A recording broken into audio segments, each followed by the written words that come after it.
විශේෂයෙන්ම විදේශ අමාත්‍යාංශය ගැන කතා කරොත් එහෙම ඒ විදේශ අමාත්‍යාංශයේ ඒ රාජකාරිය හුඟක් වෙලාවට ඒක හයිලයිට් වෙන්නේ නැහැ. මොකද ඒක ඒ ෆැසිලිටේටිං මිනිස්ට්‍රි එකක්, ඒක එක්සිකියුෂන් මිනිස්ට්‍රි එකක් නොවන හින්දා. නමුත් ඒ විදේශ අමාත්‍යාංශයේ හුඟක් වෙලාවට ඒ මොකක් හරි දෙයක් හොඳ දෙයක් එකේ හයිලයිට් වෙන්නේ නැහැ. සාමාන්‍යයෙන් ඒක නරක දෙයක් තමයි ඒක හයිලයිට් වෙන්නේ. අපි ගත්තොත් එහෙම මොකක් හරි පසුගිය රජවල් දිහා බැලුවොත් එහෙම අපේ විදේශ ප්‍රතිපත්තිය හොඳ නැහැ කියනවා. එහෙම නැත්නම් අපේ මේ විදේශ සම්බන්ධතා හොඳ නැහැ කියලා ඒ හුඟක් වෙලාවට මාධ්‍ය වලින් අපිට ඒ චෝදනා හම්බ වෙනවා. නමුත් අපේ ඒ විදේශ ප්‍රතිපත්තිය හරි නැත්නම් එහෙම අපේ විදේශ සම්බන්ධතා හොඳ වෙලාවකදී කවදාවත් මම දැකලා නැහැ මේ දැන් මේ ලංකාවේ විදේශ ප්‍රතිපත්තිය නිසා හොඳ සම්බන්ධතා තිබෙනවා කියලා ඒක හයිලයිට් වෙනවා. ඉතින් නමුත් අපි මේ වර්තමාන රජය දිහා බැලුවොත් එහෙම මම හිතන්නේ අපේ ඒ විදේශ සම්බන්ධතා ඒ තියෙන ඊළම මට්ටමක තමයි තිබෙන්නේ. ඒක අපි දැක්කා ඉස්සෙල්ලා මහින්ද මහත්මයාගේ ඒ ආණ්ඩුවේදී යම් කිසි මට්ටමකටම චීනෙත් එක්ක ඒ සම්බන්ධතා වැඩි කියලා ඒ චෝදනාවක් තිබුණා. ඒ වගේම අපි දැක්කා යහපාලන ආණ්ඩුවේ කාලේදී ඒ බටහිර රටවල් වලට එක්ක ඒ සම්බන්ධතා වැඩි කියලා යම් සමහර කට්ටිය චෝදනා කරලා තිබුණා. නමුත් මම හිතන්නේ ඇත්ත වශයෙන්ම අද විදේශ ප්‍රතිපත්තිය දිහා බැලුවොත් එහෙම විශේෂයෙන්ම ඒ සීලුම රටවල් එක්ක ඉතාම හොඳ ඒ සම්බන්ධතා තිබෙනවා. ඒ වගේම මම හිතන්නේ විශේෂයෙන්ම මෙතනදී ඒ වැදගත් වන්නේ ඒ අපේ අසල්වැසි රට ඉන්දියාවත් එක්ක තිබෙන ඒ සම්බන්ධතා ඉතාම වැදගත් වෙනවා. ඉතින් මම හිතන්නේ ඉදිරියේදී අපේ ඒ සංවර්ධනයටත් මම හිතන්නේ විශේෂයෙන්ම මේක වැදගත් වෙනවා. ඉන්දියාවත් එක්ක තිබෙන ඒ සම්බන්ධතා දිහා බැලුවොත් එහෙම ජනාධිපතිතුමාගේ ඒ මෑතකදී තිබිච්ච සංචාරය ඉවරුණාන් පස්සේ අපි විශේෂයෙන් මේ සම්බන්ධතා දියුණු කරගන්න ඒ කොටස් පහකට අපි බෙදලා ඒ කොටස් පහෙන්ම ඒ සම්බන්ධතා දියුණු කරගන්න අපේ උත්සාහයක් තියෙනවා. ඒ වගේම ඒ පළවෙනි දේ තමයි අපේ මැරටයිම් කනෙක්ටිවිටි කියලා. කොහොමද අපි ඒ මුහුදු මාර්ගයක් හැටියට ලොජිස්ටික් සෙන්ටර් එකක් හැටියට ලංකාව දියුණු කරන්නේ කියලා. තමුන්වන්සලා දන්නවා අද 85% අපිට එන කන්ටේනර් ඔක්කොම ඒ යන්නේ ඉන්දියාවට. ඒ ට්‍රාන්ස්ෂිප්මන්ට්ස් හැටියට තමයි යන්නේ. එතකොට අපි දන්නවා ඉන්දියාවේ ඒ සංවර්ධනයත් එක්ක ඒ වගේම ඒ බලවත් රටකට පරිවර්තනය වෙනකොට ඒ කට්ටියට හැකියාවක් තිබෙනවා ඕනනම් මේ ෂිපින් ලයින්ස් වලට බලපෑමක් කරලා මේ ෆීඩර් වෙසල්ස් හරහා ඒ ඉන්දියාවට එන්නේ නැතුව කෙලින්ම මේ ඉන්දියාවේ තිබෙන පෝට්ස් වලට ගේන්න කියලා. ඉතින් මම හිතන්නේ අපි ඒ ඉන්දියාවත් එක්ක යම්කිසි මට්ටමකටම එකට එක්කව වෙලා අපේ ඒ වරායවල් දිනු කරගත්තොත් එහෙම ඒකෙන් ඒ ඉන්දියාවටත් වාසියක් තිබෙනවා. ඒ වගේම ලංකාවටත් ඒකෙන් වාසියක් ලබා ගන්න පුළුවන් වෙනවා. ඒ වගේම විශේෂයෙන් මේ සාකච්ඡාව වලදී අපේ ඔය ෆෙරි සර්විස් එකක් දිනු කරන්න අපි කනෙක්ටිවිටි එකක් පළවෙනි එක පතිනම් ඉන්දියාවේ නාගපතිනම් මිදම් කංකසන්තුරේට පටන් ගන්නවා. ඉදිරියේදී මේක පුළුල් කරන්නත් අපි බලාපොරොත්තු වෙනවා. ඊළඟ කාරණාව තමයි එයා කනෙක්ටිවිටි. එහෙම නැත්නම් මේ කොහොමද දැන්ටම තමුන්නාසලා දන්නවා හැම දවසකම ඒ ප්ලේන් එකක් චෙන්නයි වල ඉඳන් යාපනයට එනවා. නමුත් මෙතනදී ඒ ගැටලුවක් තිබෙනවා. ඒ අපේ ටාමැක් එක තිබෙන ඒ සීමිත දුරක් තිබෙන නිසා මේ ලොකු ප්ලේන් ඇවිදින් නවත්තන්න බෑ. සාමාන්‍යයෙන් ඒ පැසෙන්ජර් කෙනෙක් කෙනකොට ඒ කිලෝග්‍රෑම් 7ක් වගේ ප්‍රමාණයක් තමයි බඩු අරගෙන එන්න පුළුවන් වන්නේ. ඉතින් ඒ එයා කනෙක්ටිවිටි එක දිනු කරන්නේ කොහොමද? ඒ වගේම පලාලි මේ එයාපෝට් එක කොහොමද තවදුරටත් ඒ පුළුල් කරන්නේ කියන එකත් අපි ඒ සාකච්ඡා කරලා තිබෙනවා. මෙතන වැදගත්ම ඒ කාරණාව තමයි තුන්වෙනි එක ඒ තමයි එනර්ජි ඇන්ඩ් පවර් කනෙක්ටිවිටි. බල ශක්තිය මධ්‍යස්ථානයක් හැටියට ලංකාවේ කොහොමද කරන්නේ කියලා. මට මතකයි ජයශංකර් විදේශ ඇමතිතුමා ලංකාවට ආපුවෙන් පස්සේ එතුමා ඒ උදාහරණයක් දුන්නා. ඒ තමයි නේපාලයේ මිට අවුරුදු 10-12කට ඉස්සෙල්ලා නේපාලයේ පැය 10-12ක් විතර හැමදාම ඒ විදුලිය නැල්ලු. එතකොට ඉන්දියාවෙන් ඒ පවර් ග්‍රිඩ් එකක් නේපාලයට දාලා ඒ බල ශක්තිය එක්ස්පෝර්ට් කරන්න පටන් ගත්තා. හැබැයි නේපාලයේ කට්ටිය ඊට පස්සේ ඒ කට්ටිය තේරුම් ගත්තා ඒ කට්ටිය දැන් පවර් ග්‍රිඩ් එක හදලා තිබෙන නිසා ඒ බැරි වෙලාවත් ඒ කට්ටිය බල ශක්තිය නිර්මාණය කරගත්තොත් එහෙනම් ඉන්දියාවට එක්ස්පෝර්ට් කරන්න පුළුවන් කියලා. අද මොකද්ද වෙලා තිබෙන්නේ? භූතානය වගේ රටවල්, ඒ වගේම නේපාලය වගේ රටවල් ඒ විශේෂයෙන්ම හයිඩ්‍රෝ පවර් හරහා ඒ නිෂ්පාදනය කරන බල ශක්තිය ඉන්දියාවට ඒ එක්ස්පෝර්ට් කරනවා. ඉතින් මම හිතන්නේ මේක ලංකාවට කරගන්න පුළුවන් වෙනවා. එකක් තමයි අපිට offshore wind power, ඒ වගේම solar power හරහා ඒ වගේම green hydrogen වගේ දේවල් ඉදිරියේදී දියුණු කරන්නේ කොහොමද කියන එක මේ හරහා අපි සාකච්ඡා කරලා තිබෙනවා. ඒ ඇරෙන්ඩ තිරුකුණාමලයේ තිබෙන ඒ ටැංක් ෆාම් එක කොහොමද දියුණු කරගන්නේ කියන එකවත් ඒ සාකච්ඡා කරලා තිබෙනවා. තව ඒ ඉදිරියේදී මල්ටි ප්‍රොඩක්ට් පෙට්‍රෝලියම් පයිප්ලයින් එකක් වගේ දෙයක් කොහොමද කරන්නේ කියන එකත් කරලා තිබෙනවා. හතරවෙනි කාරණාව තමයි trade economic and fiscal connectivity. නැත්නම් අපි කොහොමද ඒ වෙළඳාම ඉන්දියාවත් එක්ක දියුණු කරන්නේ කියලා. දැන් හුඟක් තබුනාසලා දන්නවා අපිට FTA එකක්ලා ඉන්දියාවත් එක්ක තිබෙනවා. නමුත් මේක තවදුරටත් ඒ දියුණු කරන්න හැකියාවක් තිබෙනවා. පස්වෙනි කාරණාව තමයි අපි විශේෂයෙන්ම අවධානයක් දෙන්නේ people to people connectivity. පුද්ගලයන් හරහා තිබෙන ඒ සම්බන්ධතා කොහොමද ඒ දියුණු කරන්නේ කියලා. ඉතින් මේ ඉන්දියාව විතරක් නෙවෙයි, දැන් තබුනාසලා දන්නවා ඉදිරියේදී කාලය තුලදී ඒ ජනාධිපතිතුමා චීනටත් යනවා. ඒ වගේම අනික් රටවල් වලටත් ඒ සංචාරය කරන්න ඒ දින දාගෙන තිබෙනවා. ඒකට මෙතනදී මේ අපි ඉන්දියාව, චීනේ වගේ රටවල් විතරක් නෙවෙයි, අපි වෙනස් වෙන ලෝකයේ යම් කිසි විදිහකට අපි අවබෝධ කරගෙන තිබෙනවා. එතකොට අපි දන්නවා ඉදිරියේදී තවත් ඒ රීජනල් පවර්ස් හැටියට නැත්නම් ඒ තවත් ඒ රටවල් කලාපීය ශක්ති බලවත් රටවල් වලට පරිවර්තන වෙනවා. නැත්නම් පරිවර්තන වෙලා ඉවරයි. එතකොට මේ රටවල් එක්කත් අපි ඉදිරියේදී ඒ සම්බන්ධතා තිබෙනවා. ඉදිරියේදී අපේ විදේශ ඇමතුමා ඉරානයට යනවා. ඒ වගේම සෞදි අරාබියාව වගේ රටට මමම දෙවතාවක් සෞදි අරාබියාවට ගිහිල්ලා තිබෙනවා. ඒ වගේම ඉන්දුනීසියාව වගේ රටවල් විදේශ ඇමතුමා ඉන්දුනීසියාවට ගියා මෑතකදී. ඉතින් මේ සියලුම රටවල් ඉදිරියේදී වැදගත් වෙනවා. ඒ වගේම මෙතෙක් කාලයක් මම හිතන්නේ විදේශ අමාත්‍යාංශයෙන් ඒ හුඟක්ම තිබුණේ ඒ දේශපාලන සම්පත්තා දියුණු කරන පිළිබඳව. අපි ඒ දේශපාලන සම්පත්තා දියුණු කරන ගමන් අපි කොහොමද ඒ ආර්ථික සම්පත්තත් අපි වර්ධනය කරන්නේ කියන එක විශේෂයෙන්ම අපි අවධානයක් යොමු කරලා තිබෙනවා. ඉතින් මම හිතන්නේ මේ කාරණා හරහා අද අපේ විදේශ ප්‍රතිපත්තිය විදේශ අමාත්‍යාංශයේ සම්පත්තා දිහා බැලුවොත් එහෙම මම හිතන්නේ ලංකා ඉතිහාසයේ හොඳම සම්පදා තිබිච්ච යුගයකට අපි ආවා කියලා යම් කිසි මට්ටමකට කියන්න පුළුවන්. අපි ජාත්‍යන්තරත් එක්ක කිට්ටුවෙන් අපි කටයුතු කරනවා. ඒ කටයුතු කරන එක හරහා මම හිතන්නේ අපිට රටට ඒ සංවර්ධනයක් ගෙනෙන්න ඉක්මනටම පුළුවන් වේවි.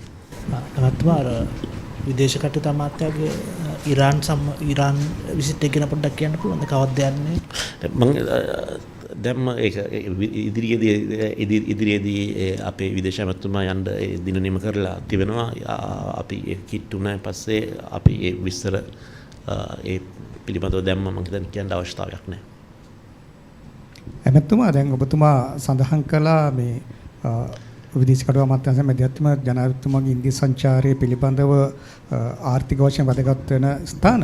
දැන් මෙහිදී අර ඔබතුමා කතා කරන මන්නාරම දෝනිය සුලංගාවලින් යමක් කරන්න මේ සම්බන්ධ විදේශ කටයුතු අමාත්‍යාංශ කොයි වගේ මැදිහත්වීමක්ද කරන්නේ?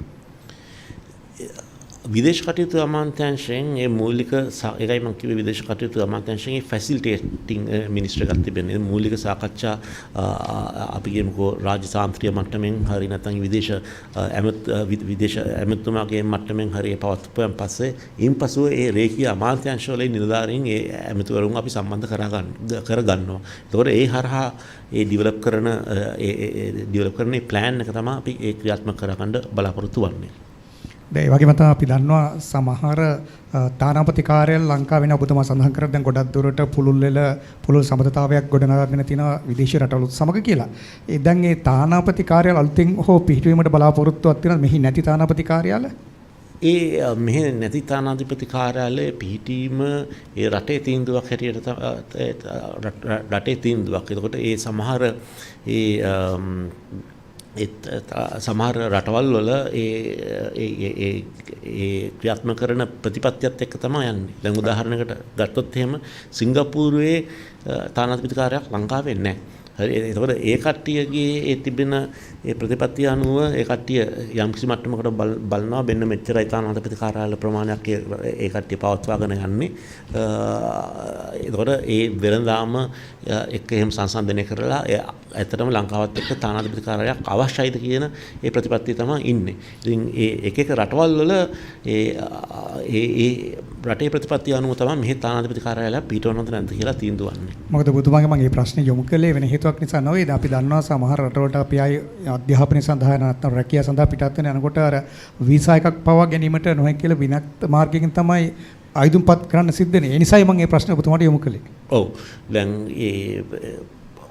නමුත් දැන් අපි දකින්නේ අපේ ලංකාවෙන් රටට යන ඒ ළමයි ප්‍රමාණය විතරයි. නමුත් ඒ රට ඒ අධ්‍යයනය කරනකොට අනික් රටවල වලින් කොච්චර රටවල වලින් ඒ ළමයි එනවාද කියලා බලලා එතකොට ඒ වෙළඳාම් කොච්චරක් ඒ රටත් එක්ක වෙනවාද කියලා බලලා ඒ හේතු කාරණා යම්කිසි ප්‍රමාණයක් සැලකිල්ලට අරගෙන තමයි ඒක ඒ වීසා ඔෆිස් එක අරිනවා නම් අරින්න. අපිට බලපෑමක් කරන්න බෑ. අපිට ඉල්ලීමක් කරන්න පුළුවන් එහෙම ඒ වීසා ඔෆිස් අරින්න කියලා නැත්නම් VSH වගේ මොකක් හරි ආයතනයක් හරහා කරන්න කියලා අපි එහෙම හුඟක් රටවල් වලින් ඉල්ලීමක් කරලා තිබෙනවා. නමුත් ඒක ඒ රටේ ඒ අභ්‍යන්තර ප්‍රතිපත්තියේ තීන්දුවක්.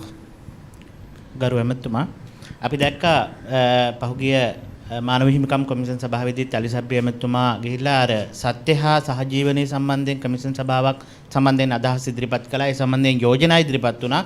මේකේ වර්තමාන තත්ත්වය කොහොමද? දැන් අපි ඒක සාකච්ඡා කරමින් යනවා. අපි මේක අර අයිවොෂ් එකක් කරන්න නැත්නම් එහෙම නිකම් කරන්න ඕනෑ හින්දා කරනවා කියලා ඒක තේරුමක් නැහැ. ඉතින් ඒ නිසා අපි දැනට ඒ දකුණු අප්‍රිකාවට අලි සබ්රි ඇමතුමත් ඒ වගේම විජේදාස රාජපක්ෂ ඇමතුමත් ගියා. අපි දකුණු අප්‍රිකාවේ උදව්වත් ඒ වගේම අපි ස්විට්සර්ලන්තෙත් ඒ වගේම ජපානෙත් අපි උදව් අරගෙන ඒකේ ෆ්‍රේම්වර්ක් එක අපි ඩෙවලොප් කරමින් යනවා. අපි ඒ පැහැදිලිව කියලා තිබෙනවා මේකෙන් අර retributory justice නැත්නම් මේකෙන් කවුරු හරි මේ හිරේ දාන්න බලාපොරොත්තු හිරේ දාන්න හිතාමතා ඒ වැඩපිළිවෙලක් ක්‍රියාත්මක කරනවා නම් අපි ඒකට විරුද්ධයි කියලා. නමුත් ඒ යම්කිසි එක එක පුද්ගලයන් ඒ කාලයේදී ඒ යුද්ධය තුලදී අපි කියමුකෝ මොනවා හරි ඒ මානව හිමිකම් ඒ කඩකිරීමක් කරලා තිබෙනවා නම් එතකොට ඒවට විරුද්ධව ඒ එවිඩන්ස් තියෙනවා නම් ඒ කට්ටියට ඒ නීතිමය ක්‍රියාදාමයක් ගත්තට ඒ ගැටලුවක් නැහැ. හැබැයි මෙතනදී අපි යම්කිසි මට්ටමකට තේරුම් ගන්න ඕනේ එක පැත්තකින් accountability තිබෙනවා අනික් පැත්තෙන් reconciliation තියෙනවා. එතකොට මේක mutually exclusive නෑ. සමහර වෙලාවට අපි ඒ accountability පැත්තෙන් ගියොත් එහෙම එතකොට reconciliation වලට සමහර වෙලාවට ඒක හානියක් වෙන්න පුළුවන් වෙනවා. ඉතින් මේ දෙක යම්කිසි විදිහකට balance කිරීමේ හැකියාවක් අපිට තිබිය යුතුයි.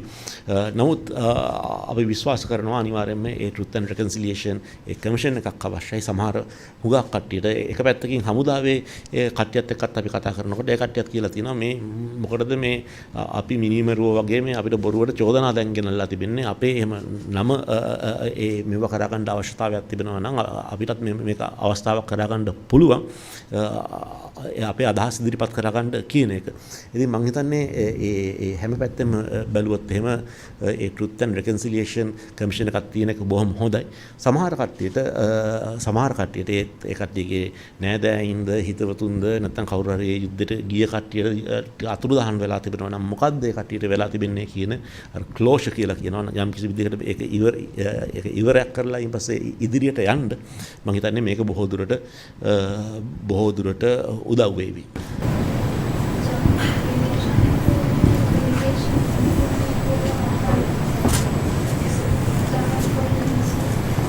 ඔව් ජපාන් විදේශ ඇමතුමා මේ සිකුරාදා හවස එනවා. අපි සෙනසුරාදා එතුමත් එක්ක අපේ ඒ සාකච්ඡා පවත්වනවා. දැන් කැනඩියන් ප්‍රයිම් මිනිස්ටර් කියලා තියෙනවා අපි මේ බ්ලැක් ජුලයි ගැන ඒ ගැන මේ ෆොරින් මිනිස්ට්‍රි ස්ටේට්මන්ට් එකක් දාලා තියෙනවා. හැමදාම ඒක වෙනවා. පිට රටවල අපේ රට ගැන මොකක් හරි කියනවා ඒකට ෆොරින් මිනිස්ට්‍රි ස්ටේට්මන්ට් විතරයි දෙන්නේ. මේක දිගින් දිගටම වෙනවනේ. ඒකට මේ සොලියුෂන් එකක් නැද්ද? හැමදාම හැම රටෙම අපේ රට ගැන කියනවානේ. ඔබතුමාලා ස්ටේට්මන්ට් එක දෙනවා විතරයි. ඉතින් ඔබතුමිය මොනවද අපෙන් බලාපොරොත්තු වෙන්නේ ගිහිල්ලා යුද්ධ කරන්නද කැනඩාවත් එක්ක නෑ මම කියන්නේ ඒ ඕනෑම රටකට ඕනෑම රටකට ඒ ස්ටේට්මන්ට් එකක් දෙන්න අයිතියක් තිබෙනවා. අපි ඒ ජුලයි මේ බ්ලැක් ජුලයි ගැන කතා කරොත් එහෙම අපේ ඉතිහාසයේ මේක කවදාවත් ආඩම්බර වෙන්න පුළුවන් දෙයක් නෙවෙයි. ඒකට අපි ලැජ්ජ වෙන්න ඕන දෙයක් තමයි මේ ඒ බ්ලැක් ජුලයි වල වුණේ. එතකොට සමහර රටවල් ඒක ඒ කට්ටියගේ ඒ අභ්‍යන්තරයේ තිබෙන දේශපාලන වාසියක් ගන්න ඒ රටවල් උත්සාහ කරනවා. දැන් කැනඩාව දිහා බැලුවොත් එහෙම කැනඩාව මේ පිළිබඳව විතරක් නෙමෙයි ඒ ස්ටේට්මන්ට් දීලා තිබෙන්නේ. ඒ කැනඩාව ඒ ස්ටේට්මන්ට් එක රටවල් එක සිද්ධි වලට ලංකාවෙත් ස්ටේට්මන්ට් දීලා තිබෙනවා. ඒ වගේම අනික් රටවල් වලටත් ගිහිලා ස්ටේට්මන්ට් දීලා තිබෙනවා. මම දැක්කා කැනඩාවේ මේ අගමැතිතුමා ගිහිල්ලා මෑතකදී ඉතාලියේ ඒ අගමැතිතුමියට ලෙක්චර් කරන්න හදනවා ඒ LGBT rights උයි ඒ පිළිබඳව ඒ ලෙක්චර් එකක් දෙන්න හදනවා. ඒක ඉතාලි ඒ පත්තර වලින් ඊළඟ දවසේ ඒ කැනඩාවේ අගමැතිතුමාට දොස් කියලා තිබෙනවා. ඉතින් සමහර රටවල් හිතනවා ඒ කට්ටියට මේ තාම ඒ අයිතිවාසිකමක් තිබෙනවා අපි කොහොමද ජීවත් වෙන්න ඕනේ, අපේ රටේ අභ්‍යන්තරේ කොහොමද අපි ඒ පාලනය කරගන්න ඕනේ කියලා. ඉතින් අපි දැන් ඒ කැනඩාව වගේ රටක්වත් නැත්නම් වෙනත් රටක්වත් ඒ කට්ටිය එහෙම අදහසක් දරුවා කියලා අපේ විදේශ අමාත්‍යාංශය හරහා අපි ඒකට අපි විරෝධතාවයක් තිබෙනවා නම් ඒ විරෝධතාවය අපි ප්‍රකාශ කරනවා. ඒ ඇරෙන්න අපි පුළුවන් තරම් මේ සාකච්ඡා මාර්ගයෙන් තමයි අපේ පොසිෂන් එක අපි ඒ පැහැදිලි කරන්න බලාපොරොත්තු වෙන්නේ. නමුත් ඒක ඒ රටේ තිබෙන අයිතියක්. නමුත් ඒක අයිතියක් තිබුණා කියලා මම හිතන්නේ ඒ රටත් විතම වගකීමෙන් කටයුතු කරන්න අවශ්‍යතාවයක් තිබෙනවා. මොකෝ ඒ කට්ටිය ඒ දෙන ස්ටේට්මන්ට්ස් වලින් අපේ ඒ රිකන්සිලියේෂන් නැත්තම් සංහිඳියාවට මේකෙන් උදව් වෙනවා කියලා මම දකින්නේ නැහැ. සමහර රටවල් අපි ගත්තොත් එහෙම ඇත්ත වශයෙන්ම අපිට මේ මැදිහත් වෙලා මේ කොහොමද මේ ජනමාර්ගික ප්‍රශ්නේ ඉවර කරන්නේ කියලා ඒ කට්ටියට උවමනාවක් තිබෙනවා. නමුත් මම ඇත්ත වශයෙන්ම මේ කැනඩාව ගෙන එන යෝජනා දිහා බැලුවොත් එහෙම මම එහෙම දෙයක් දකින්නේ නැහැ. කනගාටුවෙන් හරි කියන්න ඕනේ. ඒ රටේ තිබෙන අභ්‍යන්තර දේශපාලන ඒ ප්‍රශ්න වලට විසඳුමක් හැටියට තමයි මේ කැනඩාවේ අගමැතිතුමා එක දේවල් කියන්නේ. Minister, Dhammika Eknaik from Asia Broadcasting. Quick question about the new tourism plan. We saw the President announce that a new tourism plan will be coming within the next couple of months. So just want to ask, what sort of role would the Foreign Ministry play in promoting Sri Lanka as a tourist destination in the coming years? And the second question is about Muthuraja. I'm not trying to rub an old wound, but the fact of the matter is it is widely publicized that it was an election campaign promise to repatriate Muthuraja to Thailand. So the question is, was our envoy in Thailand aware of this, number one, and number two, did she actually communicate this matter to the ministry?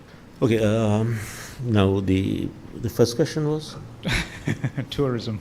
Yeah, I haven't gone through the tourist development plan, but there's three main areas that we look at. Each ministry looks at, and we have given targets, and we are working very closely with the economic affairs, the people in the missions. The three main areas are the investments, tourism, and to see if we can find employment for the Sri Lankans overseas. But what I can say is that in any tourism plan, that what we see is that you tend to have tourism develop in a regional format. If you look at France, for example, I think had somewhere around 87 million tourists. But where do the tourists come from? Majority of the tourists come from Europe. For example, I think for France, the most tourists comes from I think Spain, and then for France it comes from England, and then after that from Germany, and I think Spain. And if you look at for Spain, it's from France and Germany. If you look to Turkey, it's from Russia and then from Germany. If you look at to Macau, it's from China. So mainly tourists tend to travel within the regions. So I think any tourist in tourist plan need to take that into consideration and pay more close attention to the countries in the region, including countries like India, Bangladesh. For example, I think when in Singapore, when they developed their tourism, they were able to get 10 million tourists from Malaysia alone, and Malaysia has 30 million population or somewhere around there. So India, we are blessed that India has 1.4 million population, and so we should be able to get lots and lots of tourists from India. And I think things such as like developing the ferry service and developing the connectivity, it's absolutely important in developing tourism. So imagine you have a ferry of, let's say, which can take about 200-300 vehicles. Now let's take the executives or junior executives in India, or the students and all of them, they can hop into their car for a long weekend, come to Sri Lanka, explore Sri Lanka, and after that they can go back to their destinations. So I think I think it's absolutely important that when we look at that, we try to develop tourism as much by not forgetting our traditional markets such as the Western Europe and Russia and all those, but we need to concentrate more certainly in the regional countries. I personally believe it's a very valid point. So building on that, now Thailand is already attracting 1 million Chinese tourists per month. Yeah. Right. They've gone back to pre-pandemic numbers. Now Sri Lanka, we're struggling to attract 1.52 million for the entire year from all over the world. Yeah. So I'm a bit perplexed as to what Thailand has and we don't have. So, I mean, is there any dialogue or discussion about or comparison as for that matter as to sort of address this void? Well, I'll tell you what Thailand did have and what we didn't. What Thailand didn't have and what we did have. Thailand didn't have a 30-year-old war. Thailand didn't have an economic crisis. So Thailand had developed its tourism. They have about 30 million tourists, 30 million or more tourists come in every year. So they have developed their markets over a period of time. I think so it will take some time, but whether we want to adopt the let's say the Bali or the Thailand model is another question which we need to answer. I certainly think that we can have about 8 to 10 million tourists max, and not more than that. Now, even as it is, you see that when you go to Yala and you get reports saying that there's so many vehicles parked and all trying to get a glimpse of a leopard or something, and whenever you see a leopard, you see more vehicles, hundreds of vehicles harassing that leopard. So I think our model has to be a little bit different. I think we need to concentrate more on the villa type tourism, so then it will be more spread out without putting these huge monstrosities of we have seen in Unwatana, for example, and in some other places that you put these huge hotels which are completely out of style, and it ruins the environment. And I think one thing is, where do you want to go? Do you want to be a Thailand, or do you want to be a Bali, or do we want to have a separate kind of a model for Sri Lanka is the question. I certainly think we shouldn't go more than 8 or 10 million tourists. How about the Muthuraja question, Minister? Yes, I don't have the details of that, but I would very much like to say that that we have seen on media, for example, there's a lot of emphasis being given to particularly pertaining to elephants and the treatment of elephants. I think the government should step in and take control of the situation, but whilst protecting our heritage. Yes, we need to have things such as the peraharas and all those things, but it's also very tiring for the elephants during the perahara season, because they have to finish one perahara and then they have to go to another perahara, so they are continuously on the move. So we need to. Minister, if I may interject, I mean, there is no question about us wanting to protect our cultural heritage. There is no question as far as I'm concerned. But the fact of the matter is, since the repatriation of Muthuraja was an election promise given by politicians in Thailand in advance, prior to the elections, and elections are held in May, and surely having having a mission in a foreign country means obviously this sort of information must be communicated. That's their purpose, not just to sort of issue visas and offer help to Sri Lankans in those countries. But surely this sort of information must be communicated. So there had to have been some manner of communication to this effect to the Sri Lankan Foreign Ministry from the mission. Surely, isn't it? So I'm sure it might, I'm sure it must have been communicated, but we have 60 missions. I don't go through each and every note which is sent by the mission to the ministry. It's physically impossible to do that. And given the flare up this had, yeah, right. This was an important issue. It was an international issue. Yeah. So, given the magnitude of the incident, doesn't it warrant scrutiny?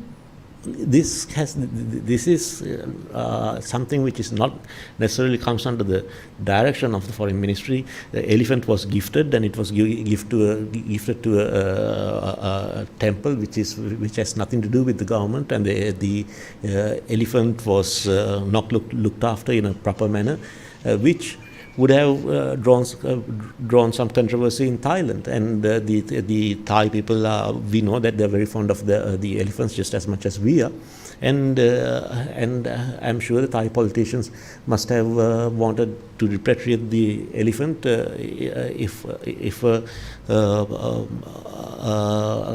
if they did not see a feasible solution.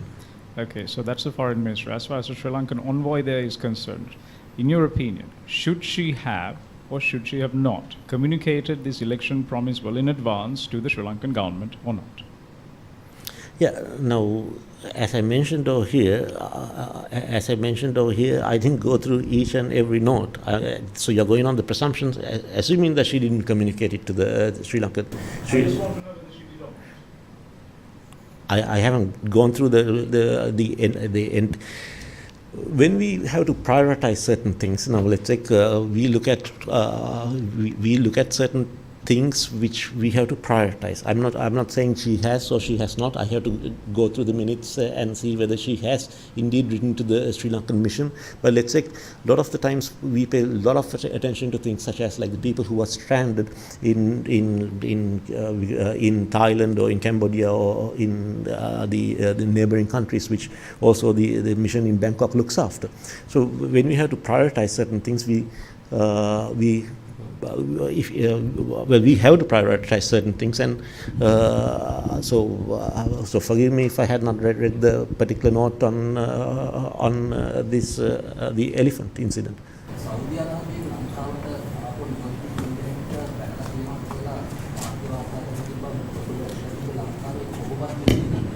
ලංකාවට බැනලා නෑ ලංකාවේ කොහොබත් බිලදී ගන්න Saudi අරාබියෙන් ආපු නියෝජිතින් 3 දෙනෙක් මත රාජතාන්ත්‍රිකින් 3 දෙනෙක් ඔවුන් 3 දෙනාට බැනලා තියෙනවා කියලා මාධ්‍ය වාර්තා කරලා තිබා බැනලා ඒකට සම්බන්ධ වෙලා තිබ්බේ මම හිතන්නේ පොල් සංවර්ධන අධිකාරිය නිලධාරියෙක් ඔබතුමා මේ ගැන දන්නවද අඩු ගානේ මේක මාධ්‍ය වාර්තා කරලා තිබ්බා මේ ගැන සොයා බැලීමක් කළාද දැන් මෙතනදී ඇත්තටම ඩොලර් බිලියන 10ක විතර ප්‍රොජෙක්ට් එකක් මේක ලංකාවට ලැබෙනවා නම් මේ වෙලාවේ ලොකු තියෙන ආර්ථික තත්ත්වෙත් එක්ක ලොකු වාසියක් වෙනවා දැන් මෙහෙම සලකනවා නම් මේ මෙයා මිලදී ගන්න රාජතාන්ත්‍රිකින්ට මොකද්ද විදේශ අමාත්‍යාංශයේ ඒ සම්බන්ධයෙන් අරගෙන තියෙන ක්‍රියාමාර්ගය ඒ සම්බන්ධයෙන් දැනුවත් අඩු ගානේ ඔව් අපි දැනුවත් මේ ඒකෙන් මම හිතන්නේ පොඩි නිවැරදි කිරීමක් කරන්න තියෙනවා ඒ සෞදි වලින් ආවේ මොකද ඒවා කොහොමවත් ගන්න නෙවෙයි ඒ අපේ